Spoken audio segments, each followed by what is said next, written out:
નમસ્કાર, હું કલેક્ટર અરવલ્લી.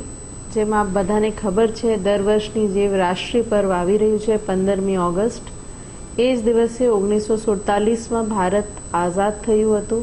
આઝાદ દેશ તરીકે દુનિયામાં પરચમ લહેરાવ્યું હતું. સમય આવી ગયું છે ફરીથી તિરંગા યાત્રાનું.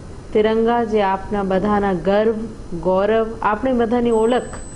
આ તિરંગાને આપને ઘરમાં, આપની દુકાનમાં, આપની જે એકમ હોય, જ્યાં આપ બેસતા હોય ત્યાં ગર્વથી લહેરાવીએ, એ ત્યાં ફરકાવીએ. આપને ઘર ઉપર આપની પહેચાન ફરકાવીએ. સાથે સાથે હું અપીલ કરું છું કે 13મી ઓગસ્ટ કાલે સાંજે 4 વાગે ઓધારી તલાવ મોડાસાથી તિરંગા યાત્રા નીકળવાની છે. એમાં પણ ખૂબ ઉત્સાહપૂર્વક અને ઉમંગસભેર બધા નાગરિકો જે છે મોડાસાના અને આખા અરવલ્લી જિલ્લાના જોડાય અને આપણે તિરંગા યાત્રામાં જોડાવીને આપણે આઝાદીના લડવૈયાઓને યાદ કરીએ.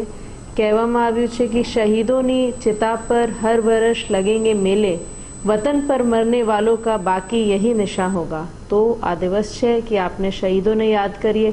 તો આવો બધા મળીને જેમ પહેલે ના થઈ હોય એવી તિરંગા યાત્રામાં આપણે બધા સહભાગી થઈએ. જય હિન્દ, જય ભારત.